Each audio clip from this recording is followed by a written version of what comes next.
ये जो पूरा नैरेटिव चला एसआईआर के बाद, राहुल गांधी ने बहुत बड़े दावे किए हैं वोट चोरी के, प्रदीप जी अक्सर बात करते आए हैं illegal immigration, demography is destiny, इसके बारे में, इस पूरी चीज के बारे में आज एक थ्रेडबेयर डिस्कशन करते हैं। तो प्रदीप जी, आपकी इजाजत से भाई, जैसे एक मनमोहन सिंह जी का एक बड़ा फेमस डायलॉग था that minorities particularly the Muslims have the first right on resources, तो मैं यहाँ पे फर्स्ट राइट ऑन रिसोर्सेज विपक्ष को दे, बिल्कुल ठीक, आपको कोई दिक्कत तो नहीं है? कोई दिक्कत तो डॉली जी, सबसे पहले वोट चोरी की जो ये बात करी गई और आप लोग का जो नारा आया वोट चोर गद्दी छोड़, बहुत बहुत बड़ा है ये चीज, इस पे जरा पहला इल्जाम आपका क्या है? फर्स्ट ओपनिंग कमेंट्स मैं आपसे लेना चाहता हूँ। देखिए करण जी, हमारे नेता ने प्रेस कॉन्फ्रेंस में वोटर लिस्ट दिखाई, वो ही वोटर लिस्ट थी जो चुनाव आयोग की वोटर लिस्ट थी। हमने वोटर लिस्ट मांगी तो इन्होंने हमें जो है कुंटलों के इतने बड़े बड़े ऊंचे कागजात थमा दिए। 6 महीने लगे हमें एक विधानसभा पर पूरा का पूरा तहकीकात करने में, और पाया कि लाखों वोट नकली थे। ये बैंगलोर सेंट्रल में जो एक विधानसभा थी, महादेवपुरा, वहाँ, और वो पूरी देश की जनता को राहुल जी ने दिखाया। ऐसा नहीं कि सिर्फ कमरे में बैठकर बात कर ली कि वोट चोरी, नहीं, पूरे देश की जनता को मीडिया के माध्यम से, पूरा हॉल मीडिया से भरा हुआ था जब राहुल जी ने दिखाया। और उसके बाद लगातार आप देखिए, कहीं राजस्थान में 700 वोट एक घर पे पाए जा रहे हैं, कहीं बिहार में 250 लोग, मरे हुए लोग जिंदा हो रहे हैं और जिंदे लोग जो है वो मारे जा रहे हैं। अभी कुछ मारे हुए लोगों के साथ राहुल जी ने चाय पी अपने घर पे बुलाकर। तो ये जो हो रहा है बिहार में, लगातार लोग कह रहे हैं कि लोकसभा में हमने वोट दी लेकिन विधानसभा के लिए हमें मार दिया। तो ये जो हो रहा है ये पूरे देश को दिख रहा है, और यहीं से नारा आया है कि वोट चोर गद्दी छोड़। हम तो पहले से देख रहे थे कि मध्य प्रदेश में हमें शक हुआ, छत्तीसगढ़ में हमें शक हुआ, ये शक पुख्ता हुआ महाराष्ट्र में। फिर उसके बाद जब हमने तहकीकात करनी शुरू की, हमने चुनाव आयोग से कहा कि हमें रिकॉर्डिंग दीजिए। अब रिकॉर्डिंग कैसे दे देते हैं जब चंडीगढ़ मेयर चुनाव में खुले तौर पर पर्चियां काट काट कर भाजपा को जिताते हुए चुनाव आयोग के अधिकारी पाए गए, तो अब अगर रिकॉर्डिंग खाली छोड़ेंगे तो चुनाव आयोग पकड़ा जाएगा। तो यही हो रहा है। एब्सोल्युटली, बड़े गंभीर आरोप हैं। एक पहले मैं विवेक जी से भी जरा ले लूं, फिर एक साथ आप जवाब दीजिएगा। विवेक जी, आपके हिसाब से भी सब चोरी हो रही है वोटों की, क्या हो रहा है? मैं तो कह रहा हूं 2024 के चुनाव रद्द करिए आप, और राहुल गांधी जी की इस बात को कि 25 सीटों पे अगर सही तरीके से आकलन हुआ होता, ये सरकार खड़ी ना होती, तो आई टोटली एंडोर्स इट। आप रद्द करिए उसको, और ऑपोजिशन का हर मेंबर पार्लियामेंट तैयार है इस चीज के लिए। हमें कोई लोभ नहीं है हमारे मेंबर पार्लियामेंट्स को, तो आप होना चाहिए। जितने भी हो, कांग्रेस के 100 है ना, कांग्रेस के 100 है ना, 10 हमारे हैं। अच्छा, 200 से पार, 200 से पार है। चलिए जी, प्रदीप जी, बड़े गंभीर आरोप हैं ये, बड़े सीरियस हैं। पहले इनसे ये पूछिए, क्या इनके मेंबर पार्लियामेंट्स प्रधानमंत्री के आह्वान पे सारे के सारे 240 इस्तीफा देने का मादा रखते हैं, हाँ या ना? हमारे वाले रखते हैं, लेकिन ये सत्ता के चक्कर में ये इनके नहीं रखते। इनसे इस सवाल का उत्तर पहले पूछिए आप। चलिए, अब सारे सवालों को मैं लेके जाता हूं। प्रदीप जी प्लीज। पहले मैं आपसे जानना चाहता हूं करण जी कि मैं कौन से राहुल गांधी की बात को सीरियसली लूं। मेरे पास में एक वीडियो है, जरा आप सुनिएगा। अच्छा, महाराष्ट्र में आप देखिए जरा। लोकसभा में जी और विधानसभा में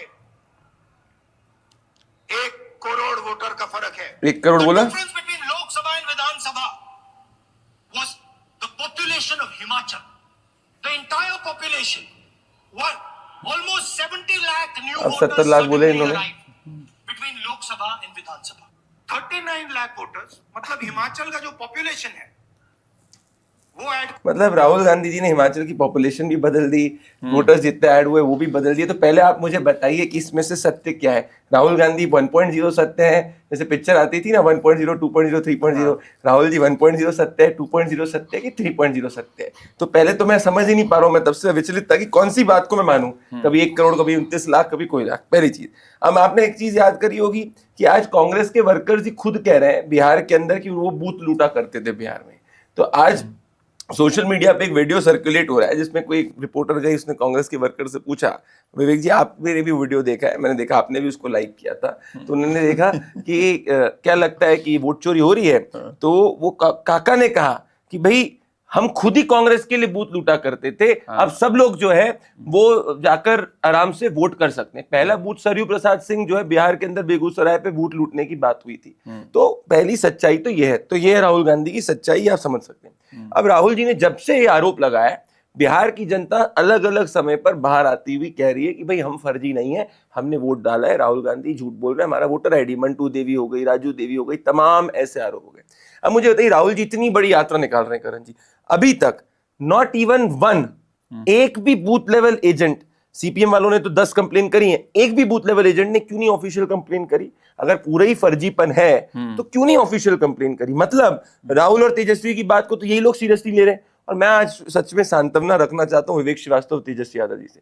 बेचारे तेजस्वी जी ने राहुल गांधी के लिए ड्राइविंग कर ली, ड्राइवर हो गए, सब कुछ हो गया, उसके बाद भी राहुल जी तेजस्वी यादव को अनाउंस नहीं कर पा रहे कि भाई वो ही हमारे मुख्यमंत्री पद के उम्मीदवार होंगे। तो इनमें आपसी कलश बहुत ज्यादा है। और अगर सच में इनकी बात है तो मुझे, चलिए मैं एक ओपन चैलेंज आज कांग्रेस डॉली जी को और विवेक जी को कहता हूँ, 10 साल में आप एक बार सुप्रीम कोर्ट की एक रूलिंग बता दीजिए करण जी, आप तो इतने सीनियर पॉलिटिकल एनालिस्ट हैं, जिसमें भले वो ईवीएम हो गया, महाराष्ट्र वोटर लिस्ट हो गया, किसी भी आरोप पे राहुल गांधी के सुप्रीम कोर्ट ने एक जो है ऑब्जर्वेशन या एक जो है जजमेंट कहा हो कि इलेक्शन के बारे में।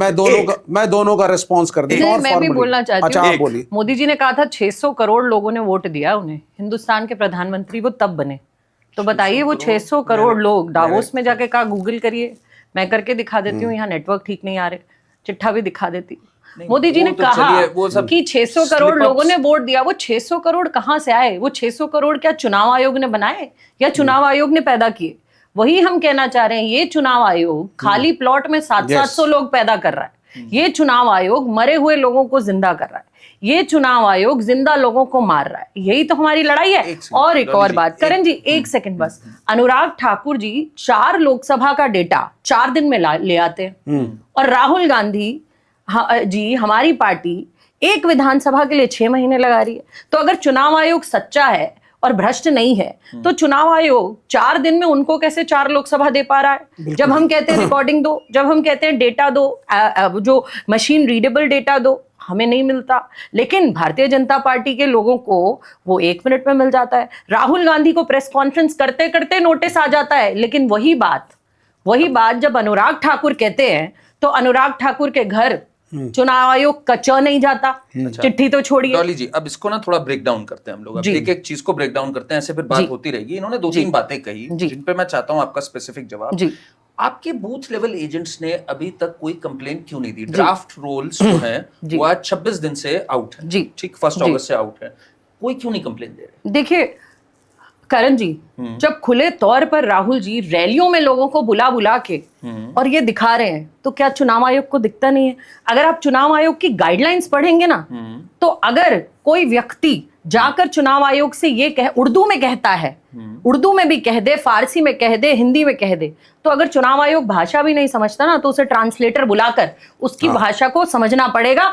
लिखित की कंप्लेंट की चुनाव आयोग को जरूरत नहीं होती। लेकिन अगर वर्बली भी कोई जाकर कहता है कि मेरी वोट के साथ खिलवाड़ हो रहा है या मेरी वोट के साथ छेड़छाड़ होता है, आप गाइडलाइंस पढ़िए चुनाव आयोग की, उसमें लिखा है चुनाव आयोग को सुनना पड़ेगा, चुनाव आयोग को सुनना पड़ेगा, वो ट्रांसलेटर बुलाकर सुनना पड़ेगा। मुझे ये बताइए, लिख के देने में जब इतनी बात चल रही है, ऐसे तो कोई भी सड़क से कुछ भी कह दे, कोई भी कहीं कुछ कह दे, लिख के ऑफिशियल कंप्लेन एफिडेविट पे देने में दिक्कत क्या है?